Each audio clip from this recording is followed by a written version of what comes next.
Good morning. Good morning. Welcome to the Unitarian Universalist Congregation of Asheville. I'm Clyde Harden.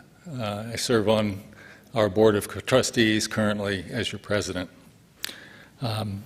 We are glad you are here, congregant or visitor. Whoever you are, wherever you come from, whomever you love, you are welcome in our faith community. If you're visiting here in the sanctuary, welcome. If you're visiting online and want to know a little bit more about us, please click on the link in the chat box, and while you're in that chat, we invite you to introduce yourself and tell us where you're watching from. I'm glad you're here. We're all glad you're here with us this morning. Now, let us prepare for worship with today's centering music.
Thank you, Les. What a lovely way to start our worship this morning. I'm Reverend Kathy Harrington, and I serve this congregation as the interim lead minister. And I'm honored this morning to welcome our guest speaker. The Reverend Christina Hockman is the minister of the Unitarian Universalist Church of Corpus Christi, a call she has served for more than 5 years. In addition to ministry, Chris has also had professional experience in nonprofit administration, fundraising, and finance. She has a BA from Eckerd College, MBA from Pennsylvania State University, and an MDiv from Meadville Lombard. Of Pennsylvania German heritage, Chris was born in Allentown, Pennsylvania, and raised near Reading, Pennsylvania. As an adult, she made her home in lovely Richmond, Virginia, for more than 20 years before moving to Texas, where she resides with her 2 rescue dogs, Enzo and Violet. Chris is an avid yogi a novice paddleboarder, and a longtime salsa dancer who enjoys fostering dogs looking for a forever home. We're happy to welcome her to our home, our Asheville home. This morning I will light our chalice with these words from Heather Januels. Our prophets died for the freedom of faith. We are here in their spirit. We are here to practice and sustain our living tradition, to light a chalice, claiming for justice, the heat and the power of fire in our free faith. We are here seeking freedom from despair, the freedom to be loved as ourselves, the freedom to grow beyond imagination. We are here gathered in the name of all that we find holy. Let us give thanks for the gift of gathering here. Amen. It's good to be together again.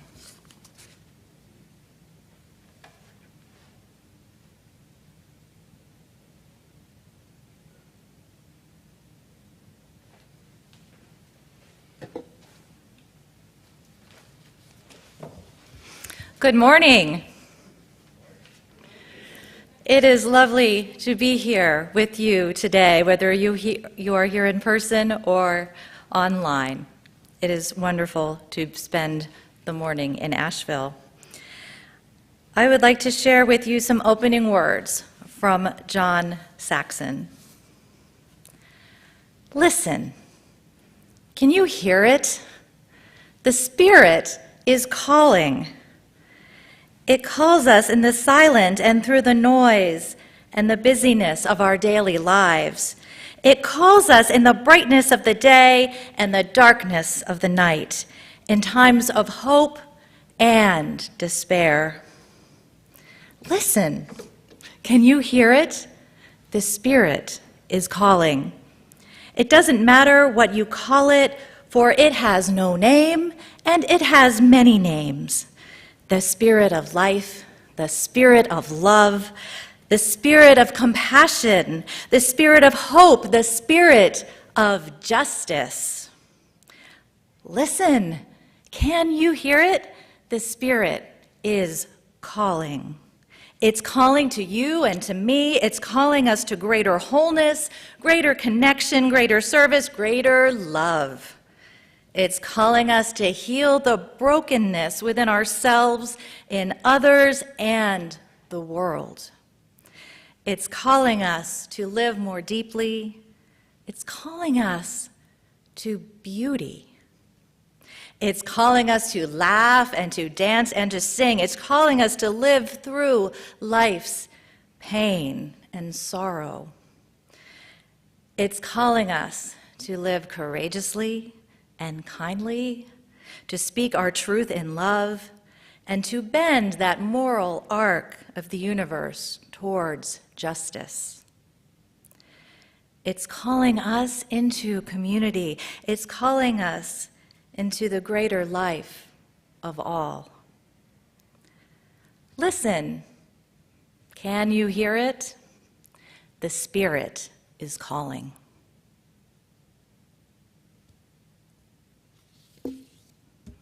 Now it is time to lift up our hearts in song. Gather in peace, gather in thanks, gather in sympathy now and then, gather in hope, compassion, and strength, gather to celebrate once again. Gather the Spirit, harvest the power, our separate fires will kindle one flame.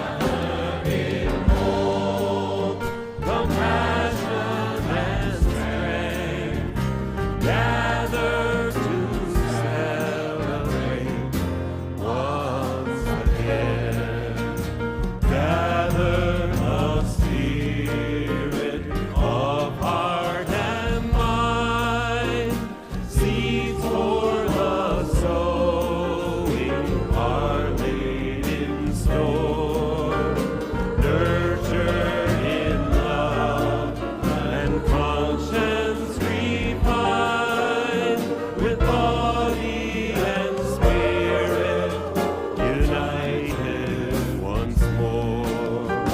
Gather in peace, gather in thanks, gather in sympathy now and then, gather in hope, compassion and strength, gather to celebrate once again.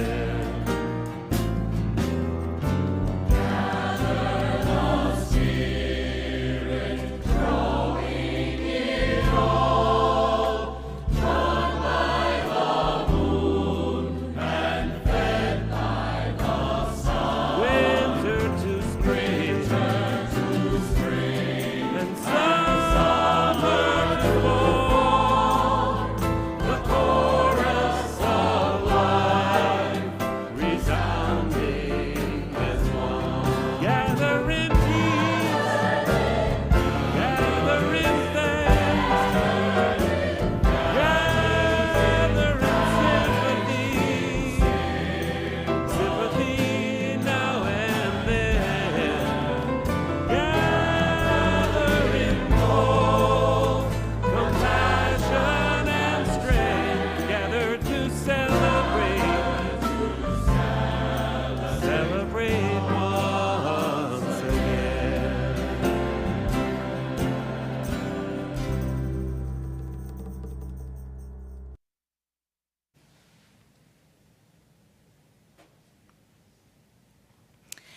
Today, I would like to tell you a story. I'm going to tell you a story about one of my mentors. Now, if you don't know what a mentor is a person who teaches you, but they don't teach you like a teacher in a classroom. They're a person who has more experience than you have regarding something. You could have a mentor for life.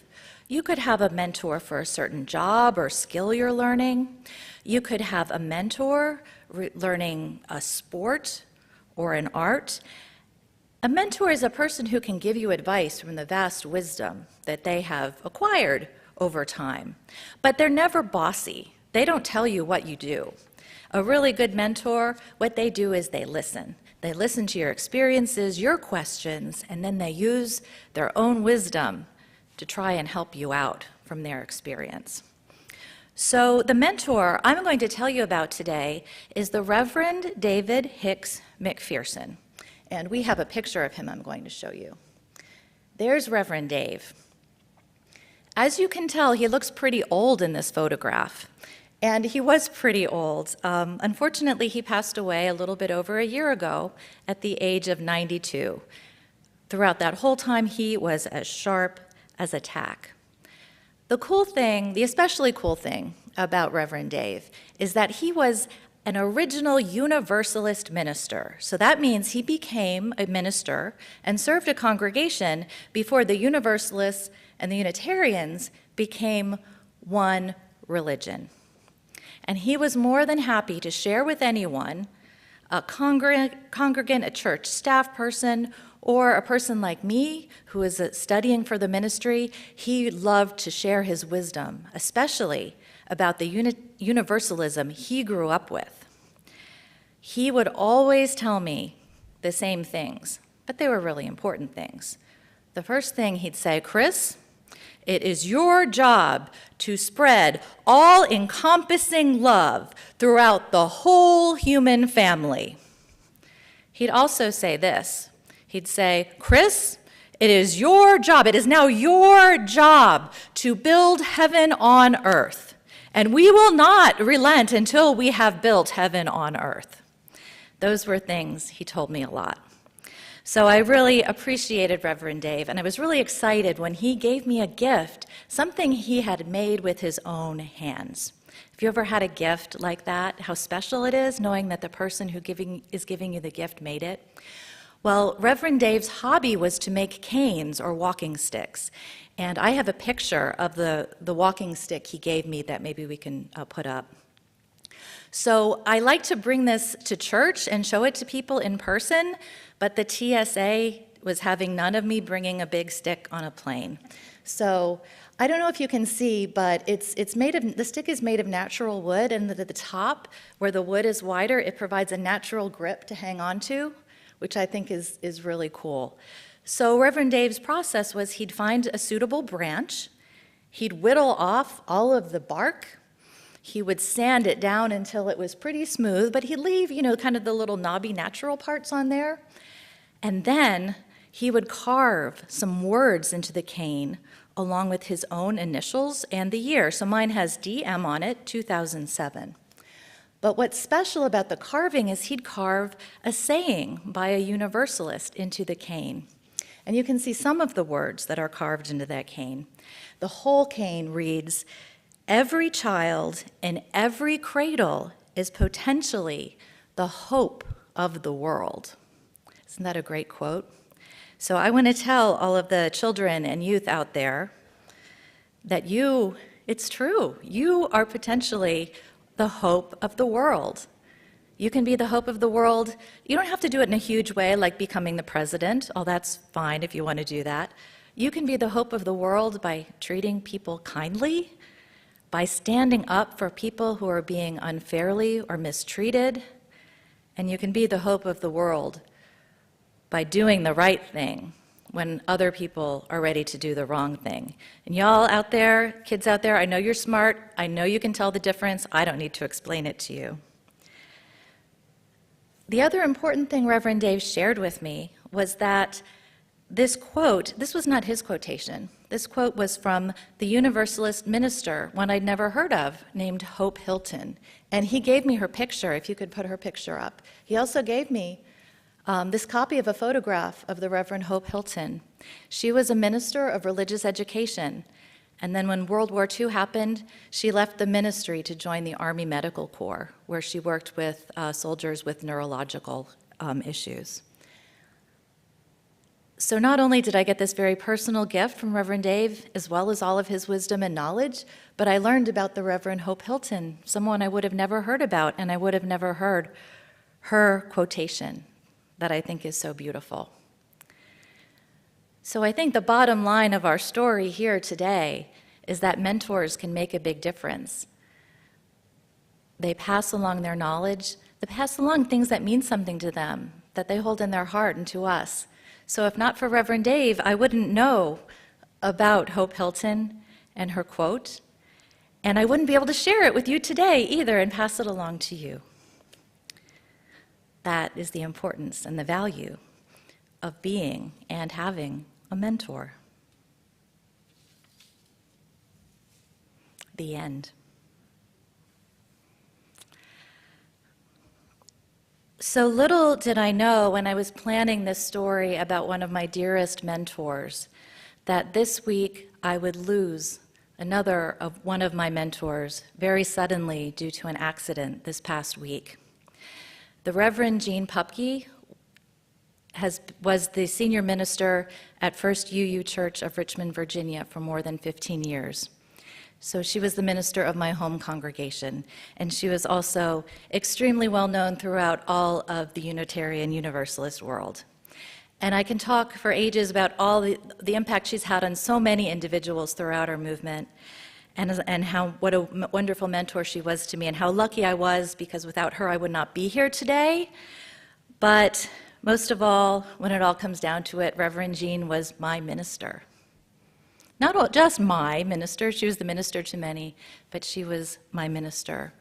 And for that, she will be dearly, dearly missed. So I'd like to dedicate today's centering reading to Reverend Jean and to all of those wonderful, giving, significant people in our lives that we have lost. This is a poem from Maya Angelou, which she wrote in memory and delivered at the memorial service of the activist and writer James Baldwin. It's called When Great Trees Fall. When great trees fall, rocks on distant hills shudder. Lions hunker down in tall grasses, and even elephants lumber after safety. When great trees fall in forests, small things recoil into silence, their senses eroded by fear. When great souls die, the air around us becomes light, rare, sterile. We breathe briefly. Our eyes briefly see with a hurtful clarity. Our memory, suddenly sharpened, examines, gnaws on kind words unsaid, promised walks never taken. Great souls die, and our reality, bound to them, takes leave of us. Our souls, dependent on their nurture, now shrink, wizened. Our minds, formed and informed by their radiance, fall away. We are not so much maddened as reduced to the unutterable ignorance of dark, cold caves. And when great souls die, after a period, peace blooms. Slowly and always irregularly, spaces fill with a kind of soothing electric vibration. Our senses, restored, never to be the same, whisper to us. They existed. They existed. We can be and be better, for they existed. I now invite you into a time of quiet contemplation.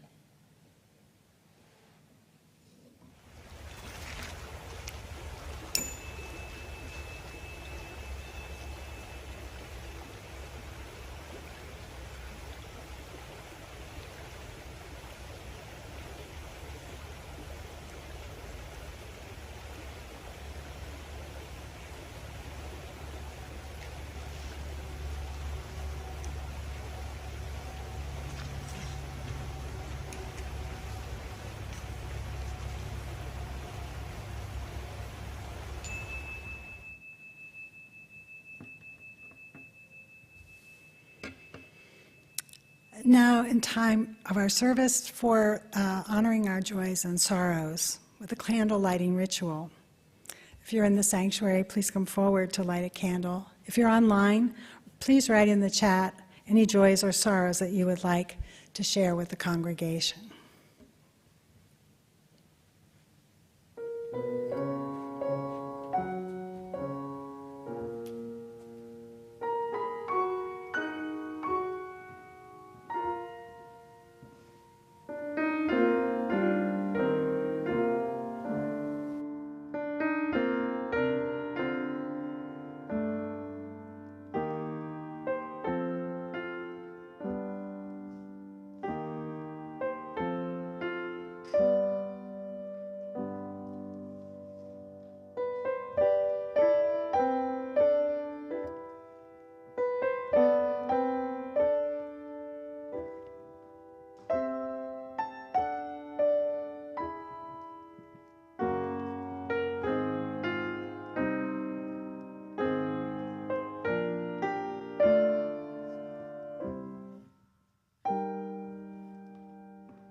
If you have shared a joy, know that this community rejoices with you. And if you have shared a sorrow, know that you are held in love and in care by this community.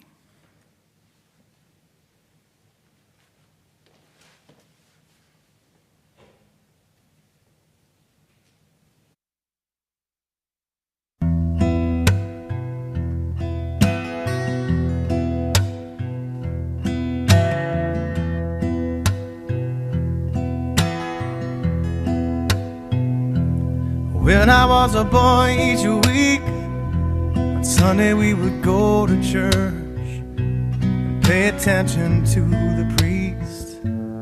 He would read the holy word and consecrate the holy bread, and everyone would kneel and bow. Today the only difference is everything is holy now. Everything is holy now. And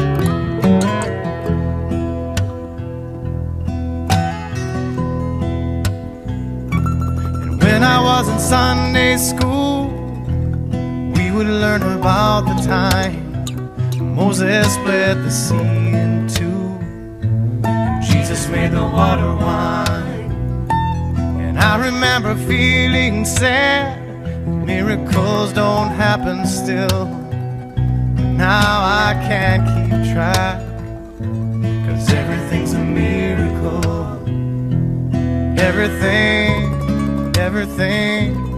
Everything's a miracle.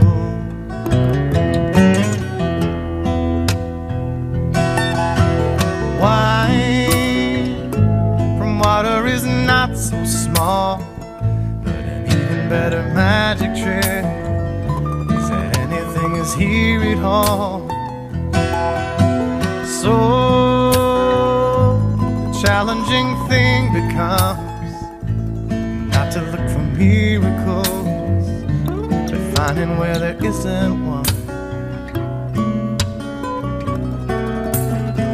When holy water was rare at best, it barely wet my fingertips. Now I have to hold my breath like I'm swimming in a sea of it. It used to be a world half there, heaven's second-rate hand-me-down, but I walk it with a reverent air, 'cause everything is holy now.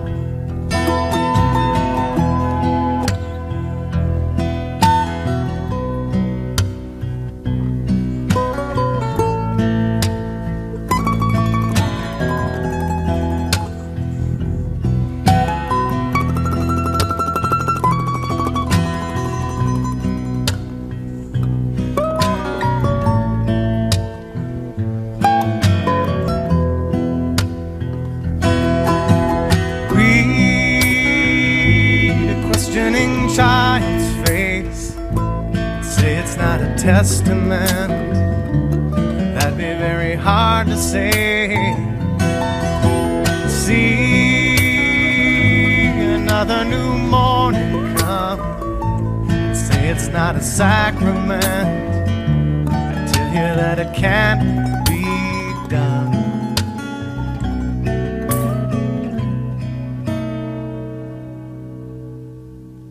This morning outside I stood, I saw a little red-winged bird shining like a burning bush and singing like a scripture verse. It made me want to bow my head. I remember when church let out, how things have changed since then. Everything is holy now. It used to be a world half there, heaven's second-rate hand-me-down, but I walk it with a reverent air, 'cause everything is holy now.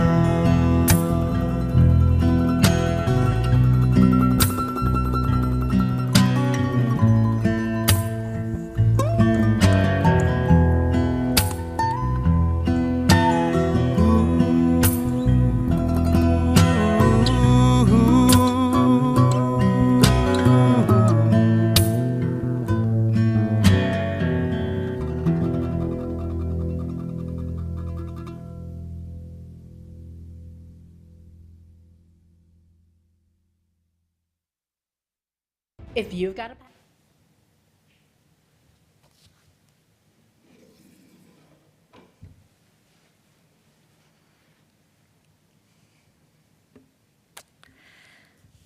So this morning, I would like to begin by sharing with you my personal introduction to Unitarian Universalism.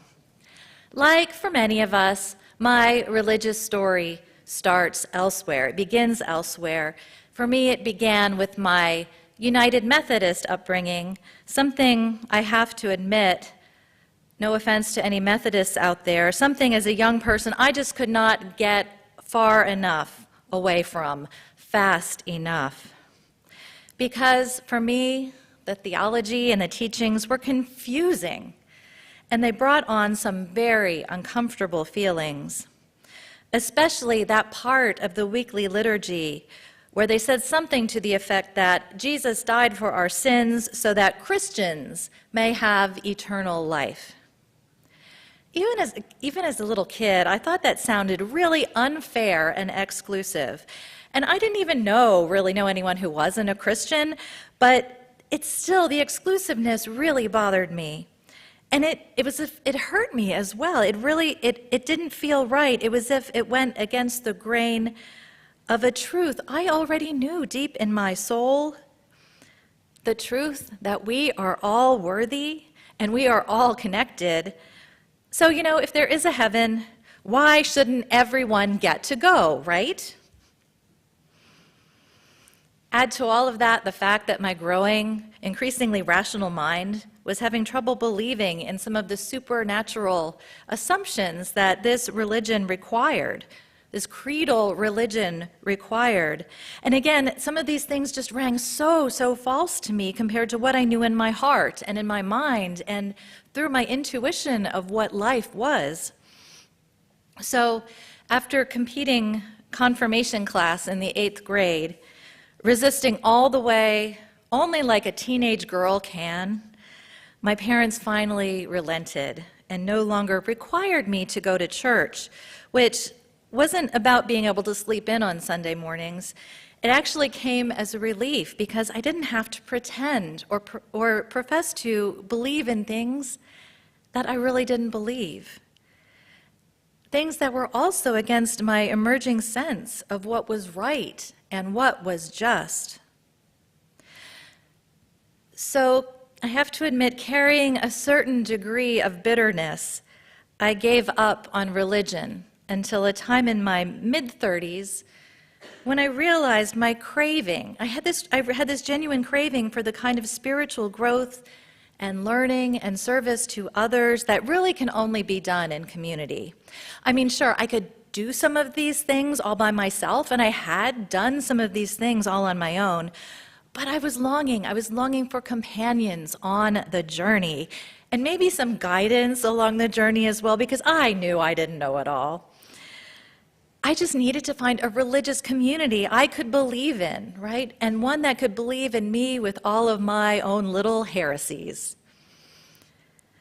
So I did some research, and I stepped foot into First UU Church of Richmond, Virginia. And it just happened to be a Sunday when Reverend David Hicks McPherson was preaching. Little did I know the reason he was preaching that day. He was the long retired minister emeritus, by the way. The reason he was preaching was because the congregation's senior minister had just resigned suddenly. I didn't have any idea of the chaos that was going on in this congregation at the time, and that Reverend Dave's presence was part of an emergency plan to fill an empty pulpit. I didn't know any of this. But yet I was going to church for the first time in 20 years. So that morning came, I went into the sanctuary, which there they call the Great Hall, and I took, like many visitors do, a seat near the back, but also on the aisle, because I wanted to have my foot, kind of one foot almost in the aisle turned out, so when things got too weird, I could make a really fast escape. I was ready to bolt. And I also had my doubts when I saw this preacher, this old codger with his white hair and white beard and his imposing black robe with all of this universalist minister bling on it. I didn't know that's what it was at the time. I only learned that later. I'm thinking, what could this old guy have to say in this black robe looking so kind of scary, a little scary. He was friendly, but he looked a little scary at first. You know, I was this 34-year-old recently divorced woman, and who had this sort of disdain, at least so far, for organized religion. You know, what did this old guy have to say that I was going to find of value? Well, much to my surprise, it was love at first sermon. Reverend Dave spoke passionately about the one human family and our mission to build heaven on earth. And it didn't even matter that he pounded the pulpit when he said it's our mission to build heaven on earth, because he had me on board. It all made sense to me. I couldn't find a single thing I really could disagree with, which was really unusual due to my prior church experience. And he was speaking to my deepest, even my deepest unarticulated values and yearnings. But, you know, he wasn't just telling me what I wanted to hear. He challenged me and the rest of the congregation to do that actual work of saving the world here on earth, doing the work of universal salvation, building heaven on earth. And Reverend Dave never let anyone off that easy. The action mattered to him. So since that day, Reverend Dave's really influence on my understanding of Unitarian Universalism has been incredibly profound. And it was only years later I realized that not every Unitarian Universalist gets to meet an original Universalist minister. It had become an increasingly rare thing in our congregations, and is even rarer yet today. The Universalism I was taught, straight from the horse's mouth, so to speak, it was a rare gift from a generation that was becoming lost to old age, right? A dying generation. But fortunately, that gift of the idea, the theology, the commitment of universal salvation was passed on to me. And I am sold on universal salvation because I think it really gives us, as you use, a call. It gives us a purpose. It gives us a really strong challenge and sense of responsibility to face the world and do what we can to make it better. And this is part of our religious DNA. This isn't just an idea somebody had someday. This is in the DNA. And I think we need to be paying more and more attention to this idea, especially at this time in the world when the one human family seems more divided than ever, and all of the variations of hell on earth seem to be increasing every single day. Now, there are some pretty specific and concrete reasons that our Universalist heritage, see, even my mouth goes to Unitarian when it should go to Universalist. That says something in and of itself. There are some reasons that our Universalist heritage has been de-emphasized or hasn't been as present as I think it should be in our movement today.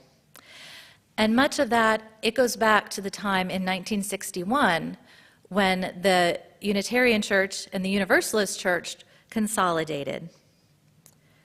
These two separate groups, these two separate religions, you know, they had their own traditions, their own histories, their specific origins and theologies, their specific cultures, but they still had a lot in common. They believed in the liberal method of free inquiry. You know, they were not married to Scripture or creed as sources of unchanging absolute truth. But when the two groups consolidated, unintentional or not, unavoidable or not, I'm not certain, the Unitarians had the upper hand because they were twice as large in number as the Universalists. The Unitarians were financially solvent and pretty well organized. The Universalists were struggling financially, and their organizational system was decentralized into these state conferences that pretty much worked independently from one another, so the boat was being rowed in a few directions at once. And there is a strong cause to say the Universalists would not have survived as a religion if not for the consolidation. But I also have to argue that despite Universalism's financial and size and organizational challenges, they brought to the table our strongest reason for being here today, the theology of building heaven on earth, universal salvation. Because of the conditions at the time of the consolidation, it's really no surprise that Unitarian culture and theology dominated. And we did not lose Universalism completely. They are the second equal U of UU. And you can see Universalism in many of our principles and the values we practice today. But what we don't talk about is that explicit language that Reverend Dave used, the explicit message of universal salvation in that specific language. And I know a lot of people will have trouble with the word salvation, but we're not talking literal biblical history in that. We'll get to that later. But universal salvation has this charge. It has this visibility and urgency. It has some punch to it, right? That I think that has been lost in this process of consolidating the two religions. And the last thing I want to say is that we're not out there already making a difference in the world, doing all of these saving activities already. No, we are doing these salvific things, and we side with love, right? And that's, I tie siding with love more to Universalism than to Unitarianism personally, right? It all hasn't been lost. That's absolutely true. But right now we're working on justice, and it doesn't seem like we have a particular end game in mind. You know, siding with love is a way of being or a way of approaching. It's not a solution in and of itself. Universal salvation gives us an end game. It gives us language to express our end game, our goal. And you know, heaven on earth, yeah, that is a really big goal, almost intimidating and seemingly unachievable. But there's some ways to help with that, ways to look at it. We're not going to see the end game, unfortunately, in our generation or probably the next generation to come, right? It's not going to come immediately. But universal salvation gives us that end to work toward, this goal to aspire to. And it gives us something particular to our own UU tradition, our own DNA that we can still rally around. It's a superpower. And as motivated as I am, I have to say again, by the idea of universal salvation, and I find it such a strong call. I know it's daunting. You know, we're not going to fix the world tomorrow, next week, or next year. We also have to accept, which helps a lot, that we cannot do it alone. Anyone of goodwill who wants to join us in the cause is more than welcome. And we have to accept that even the small, tiny, littlest things we do, that we can achieve, they matter. They make a difference. They have ripples that spread wide. So now I'd like to back up a little bit, because I think to understand this modern interpretation of universal salvation as building heaven on earth, I think it's important to kind of understand how that idea has changed over time. And it did change, because when you have religions that are open to free inquiry, you're allowed to change stuff, right? So the idea of universal salvation, the original interpretation of that, the idea that everyone goes to heaven, is a very old idea, as pretty much as old as Christianity itself. But universalism really began to take root in the U.S. in the 1700s through individuals who immigrated to the U.S., or what would become the U.S., individuals like George de Benneville and probably the most famous immigrant universalist, John Murray. And they made an impact because in the 1700s, most Protestantism was really steeped in these Calvinistic ideas, the big one being predestination, which I still have trouble believing how someone would come up with something so bizarre. But predestination is the idea that before you were born, God decided whether or not you were going to heaven or hell. And throughout your whole life, no matter how good you were, you could not change that destiny, right? I don't think that's a very good motivational plan, honestly. There's just nothing you could do. So it was a very real, this fear of hell was a very real thing that Protestants lived with on a daily basis. I mean, talking about stressors, right? Am I going to heaven? Am I going to hell? And then you'd go to church and they'd only reinforce how scary that concept was, the hellfire and brimstone preaching. So today we would call that traumatic experience. So you can see how the Universalist emphasis on the loving God and no hell, or very little hell, I'll explain that. No hell or very little hell would catch on. You could see how that would be a thing that people could grasp onto. Because the Universalists, they believed that Jesus took care of all of that, basically. He took care of all of humanity's sins through his atonement. All of humanity's sins forever, meaning that everyone, because of what Jesus did, everyone could enjoy a heavenly afterlife with no hell at all. But there was some debate, if you were really, really bad, whether you should go to temporary hell and do your time for the crime and then get paroled to heaven. So, and I understand where that comes from, right? But really, all of that aside, that debate, the bottom line is that Universalism caught on because it provided a more hopeful path than what people were getting in typical Protestantism at that time.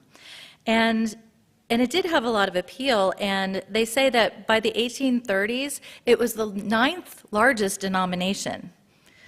And that's pretty good. I mean, there are a lot of denominations out there, so to be 9th is a pretty big deal. But then some things changed, external things changed. Mainline Protestant, or what we call the mainline Protestant churches today, the Lutherans, the Presbyterians, all of those, they began to become less focused on hell in their preaching and in their message. Now, that doesn't mean they changed their underlying doctrine of hell in the fine print, but they just didn't talk about it as much, and they started to talk about a more loving God and not as much hellfire and brimstone. So this resulted in Universalism losing some of its uniqueness. In business terminology, we would say it lost its exclusive market niche, because competition had entered the field. So I'm going to fast forward. So we're talking about the heyday of the 1830s. And of course, but Universalism still existed. But I'm going to fast forward to 1915, 20th century. There was a really big development then in Universalist theology. This is where the universal salvation becomes less literal, let's put it that way, or less otherworldly. So in 1915, the Reverend Clarence Skinner, he wrote a book, he reinterpreted universal salvation for the 20th century. And again, we had many more decades of free inquiry and thinking all of this through, taking place the whole time. So through his writing, he offered up the idea that the idea of the kingdom of heaven to be established on earth through people working for the common good. So the kingdom of heaven will be established on earth, not because of God or some reckoning, but because people are going to take responsibility to make heaven on earth. And what is heaven on earth in that context? Not an otherworldly place. It's something to be achieved on earth through the efforts of people to cure all societal ills and meet all human needs. It's one thing about universalism, it's never an underreach. So Clarence Skinner was really the first to articulate universalism, get this, as a global social ethic, right? Boom. Global universalism is now a global, it's not about everyone going to heaven, it's a global social ethic. And we see that in our 6th principle today, the goal of world community with peace, liberty, and justice for all. I think that's our modern statement of this global ethic of universalism. So, of course, Skinner, it was revolutionary. It really added new energy, a new purpose, a new something to universalism. And it so influenced universalism that they wrote a new faith statement. There is a 1933 Universalist avowal of faith, basically not a creed, but their statement of who we are and why we're here and what we do. And fortunately, this is really succinct, so I can read it to you. This is the 1933 Universalist avowal of faith. And there's still some what we would call very religious God and Jesus language in here. But don't let that get in the way of the idea behind it, because it's the idea, it's the idea here that is really the important thing. All right, here we go. The bond of fellowship in the Universalist Church shall be a common purpose to do the will of God as Jesus revealed it, and to cooperating in establishing the kingdom for which he lived and died. To that end, we avow our faith in God as eternal and all-conquering love. God as eternal and all-conquering love. In the spiritual leadership of Jesus, Jesus is a spiritual leader, not part of God. In the supreme worth of every human personality, that sounds like our first principle, doesn't it? In the authority of truth known or to be known, that sounds a little like the free and responsible search for truth and meaning. You can see where we got some of our principles, like right from this, I think. And that's also the liberal method, the method of free inquiry they're talking about there.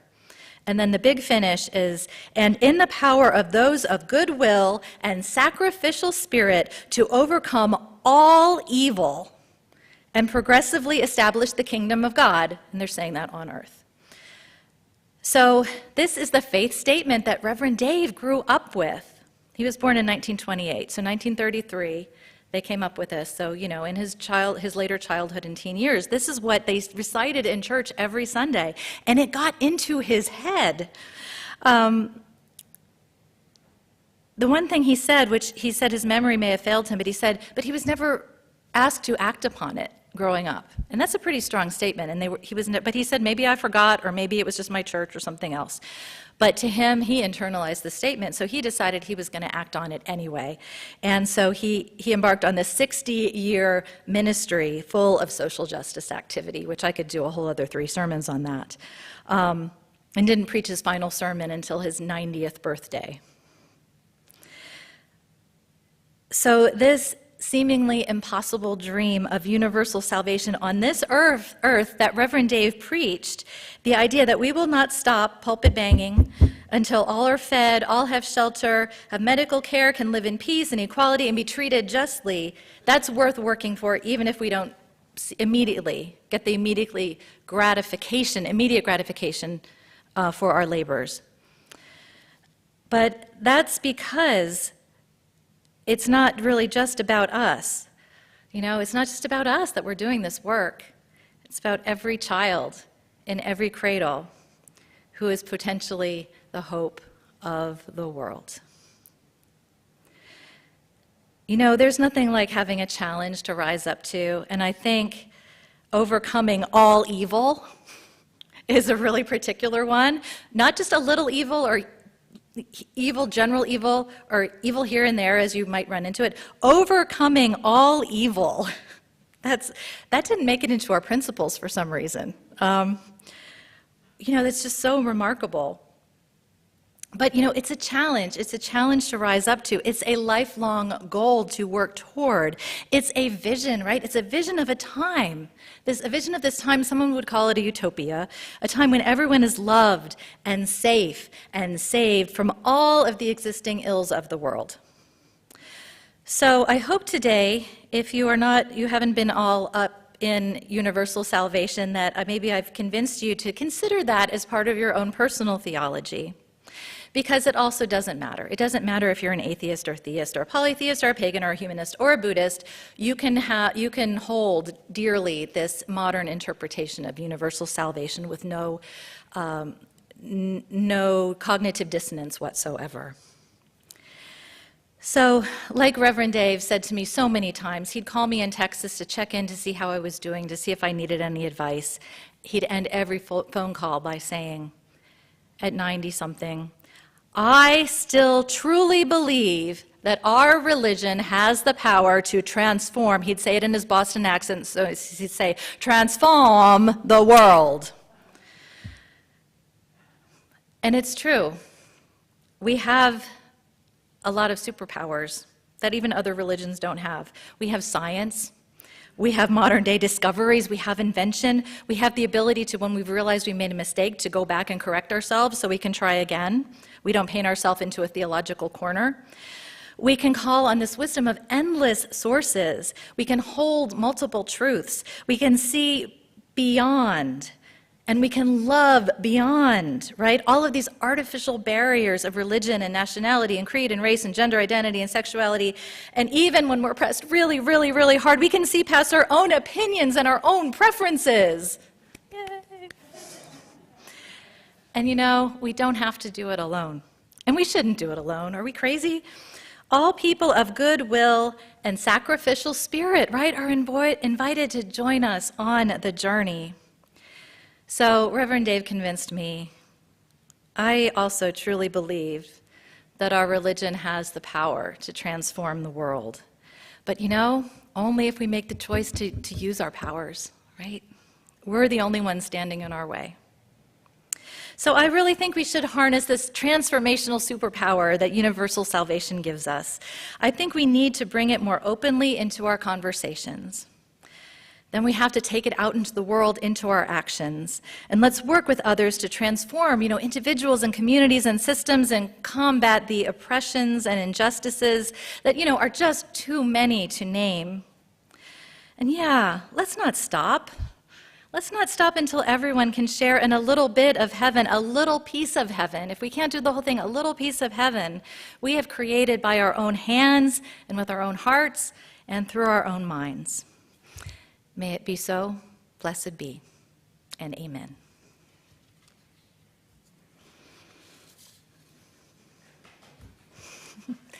I believe it may be time again to lift our hearts in song. All right?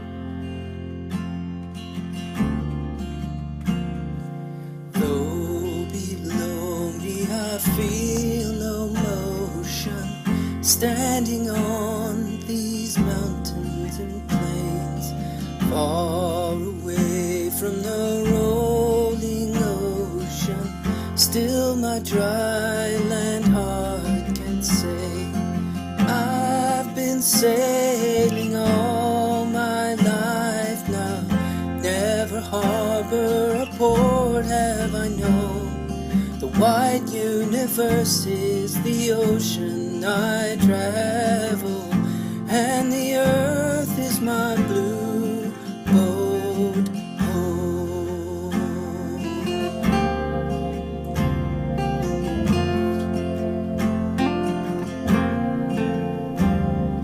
Sun, my sail, and moon, my rudder, as I ply the starry sea, leaning over the edge in wonder, casting questions into the deep, drifting here with my ship's companions, all we kindred pilgrim souls, making our way by the lights of the heavens in our beautiful blue boat home.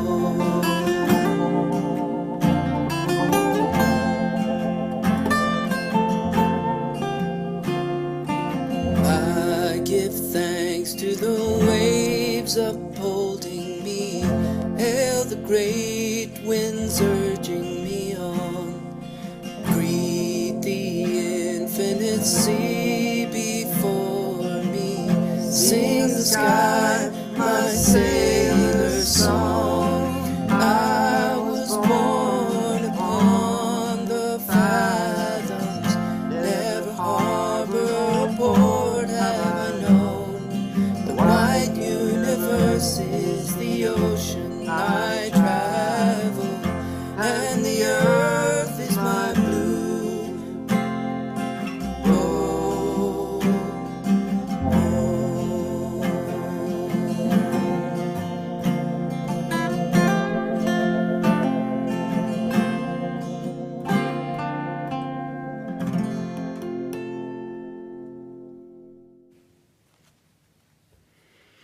Thank you, Chris, for that wonderful, inspiring sermon. I'm so grateful to you. Our announcements run at the beginning of our service, And if you missed them this morning, refer to the Thursday e-news for everything is there. Everything is described there. The Community Plate recipient this month is the Mel Heltland Scholarship. And this is really, truly one way that we do create heaven on earth and change lives. Thank you so much for your support for that, and it's not too late to contribute again. And for our offering this morning, the gifts of your time, your talent, and your financial support, we are grateful. Just a reminder, following the postlude, you're invited to linger for a virtual connection and conversation using the Zoom link that was in your email this morning. And so now we'll have closing words and extinguish the chalice, and following that, please stay for our closing song, Longtime Son, and our postlude. Thank you for being here this morning.